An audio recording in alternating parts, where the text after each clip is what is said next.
Hey, Tom. Let's talk about sleeper hits. There's a lot of dust. We're very dusty. Very dusty.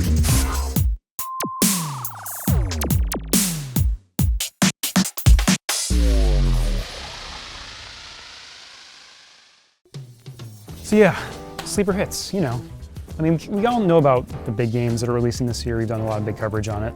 We've done this huge issue on it, obviously. I mean, right. Part of that, but you know, like lesser games, like, you know, mine would be, for example, there's this amazing kind of futuristic sci-fi mech vehicular action game called Brigador. You pick a pilot, you pick a vehicle, and then you like outfit it with certain hard points, like a machine gun or a mortar or a cannon or a flamethrower, and you're driving around like this isometric city in real time, and you're just blowing through all these different, you know, barriers and fences and obstacles and gas tanks and stuff like that.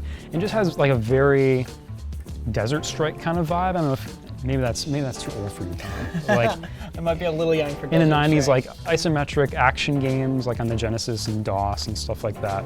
But I love the art direction of it. It's sort of got this, you know, 80s synth kind of neon vibe. The streetlights are kind of bleeding into the ground everywhere. And the soundtrack even has like, you know, sort of buying into that 80s aesthetic that you know might have heard in like movies like Drive, for example. Yeah, what would you say is your sleeper hit for 2015? My sleeper hit, I guess, would be a game I've been following for a few years now, actually, called Lovers in a Dangerous Space-Time. And it, I think, was originally announced back in 2012, and it was originally going to come out in 2013, and then it was going to come out in 2014, and now, from what I can tell, it's really nearing completion, and it's cool to have seen it grown so much over that time. But it's a couch co-op game where you have to either play co-op or with an AI.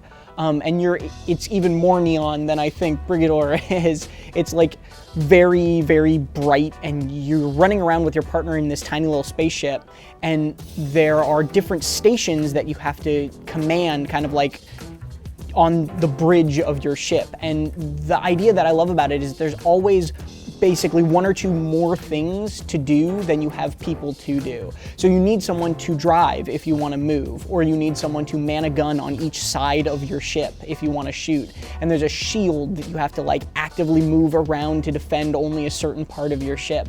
So there's always, it's all about like resource management and time management of like you and your partner have to work together to figure out where your attention is best needed to not die or to fight or whatever the case may be. And I love it too because it's kind of roguelike. You know, the world you're in is procedurally generated and you're never really sure what you're going to find or what you're going to explore. Yeah, sounds good. I enjoyed it when I played it at PAX. It seemed really challenging when I played it, so yeah. I'll look forward to seeing how they've iterated on it since then. Cool. Well, thanks, Tom. Yeah. I'm gonna go ask everybody else what their sleeper hit of 2015 is. Hopefully with less of a rude awakening than mine. I don't think they're sleeping. That's fair. Wes, tell me about your sleeper hit of 2015. Hey, my what? My Your sleeper hit? dark horse. Your My sleeper dark hits. horse. Oh, so I need dark horses. Okay, so this year I'm really excited about this game called Chasm. That's indie Metroidvania. It was on Kickstarter a couple years ago. So if you love Super Metroid, if you love Castlevania, I love those games, right? And Super Metroid is one of my favorite ever, but those games have always been on consoles. There really haven't been many of them on PC ever. Chasm is one of the ones I'm most excited about. Hopefully coming out middle of this year. It got delayed because there's just a couple guys figuring out how to make this game. But it looks really cool. It's got retro pixel art, which, you know, lots of games do, but the art looks really gorgeous. The animation looks really, really good. Like the combat looks really fluid. They've done a lot of playing around with the systems to kind of work on having like kind of classic Castlevania weapons, right? Where you've got your secondary like knives you can throw and stuff like that, plus some unique loot and that kind of stuff. I'm excited about it. There's some other Kickstarter Metroidvanias I'm into, but I think that's gonna be one of the best ones this year. Okay, pretty good pitch. I'll take a look. Great, thanks. Hey, Tyler. Hi. Sleeper hits. Tell me about him. What you got for me? Sleeper hits. Okay, well, I am pretty excited about Dreadknot this year.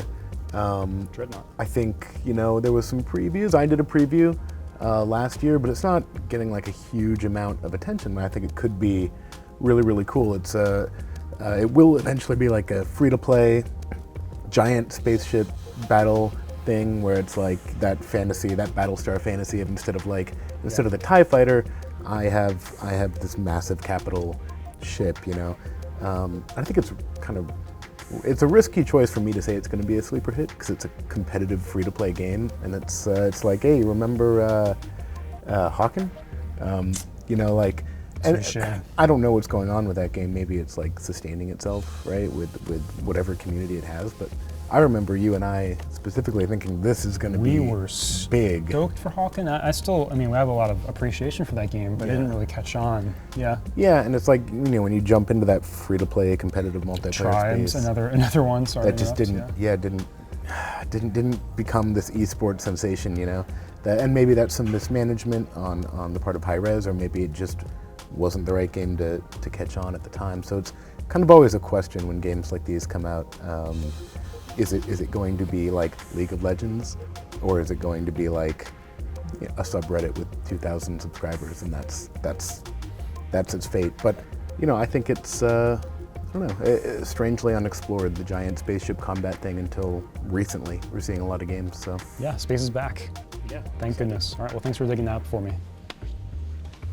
Hey everybody, so we're on to the new part of the PC Gamer Show where we take your questions that you asked us on Twitter or the website or Facebook or wherever it may be, and we answer them and talk about it. So what do we got today, Wes? Tom, I got 2 questions for you. Okay. One, Mr. Ebmoz, on the site asks, was the bow tie a bet, slanty face? You know, the slanty face hurts, Wes, and no, it was not a bet. I just like wearing bow ties. This is your opportunity to explain the bow tie. This is not a joke. It's not a bet. I like bow ties. This is part of Tom Marks. I just wear bow ties. Like, I don't think there's anything. You see a guy wearing a tie, and you don't like, oh, why is that guy wearing a tie? He's like, this doesn't make sense. You wear a bow tie. What's the deal? So there you go, Mr. Ebmoz. Question answered. Number 2. And I don't appreciate the slanty face. Thank you very much. This one's a little more of a thinker. Yeah. Strange Giftways on Twitter asks, do you think DLC is hurting storytelling in games? That's actually a really good question. I think, for me, I don't think it's the DLC that's hurting storytelling in games, as much as just the concept of an open world kind of hinders a really thought out story. Because when you're put into a position where you're like, oh, you gotta save the world, this is a really pressing issue, and then you're like, I'm gonna go do this side quest. Like, that's not, the DLCs are just inherently all side quests, and I think that's more what hurts storytelling than the DLC itself.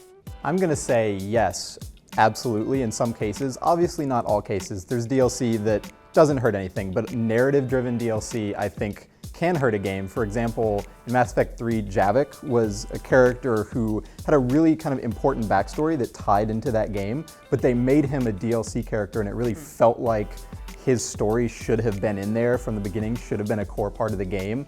But, you know, for whatever reason, whatever business decision, that's not how it ended up. And I think that, you know, made that game a little bit worse. Other cases, when you think it out well enough, you know, there are examples like, it's a console example, but The Last of Us had a really cool, you know, story campaign that was added on after the fact that did not hurt the game. But I would say in some cases, yeah, DLC can be bad. So maybe it's when it's either not thought out as much or tacked on more, it feels like it's removing bits that you'd want in the normal story anyway. Yep. So those are our questions for this week. Yeah. Now it's time for Prison Mail.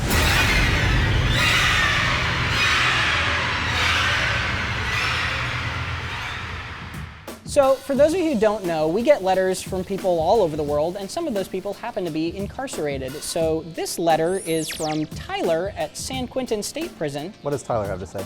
He asks, so I've been wondering, where is Half-Life 3 gone to? It's a good question, Tyler. It is, and it's one I don't think any of us have the answer for yet. We have no idea. We want to know where Half-Life 3 is too. We don't know yet. Maybe it's going to show up someday. Maybe. We're not going to figure it out in the next 30 seconds, that's for sure. You're just going to have to wait. Sorry, Tyler. Well, thanks very much for watching. Go ahead and ask us more questions using the hashtag AskPCGamer on our Facebook or Twitter, or you can leave comments on the post for this video at PCGamer.com or in the YouTube channel. Thanks very much, and we'll see you next week. No, not more! Stop it! Isn't that out yet? God. Ah.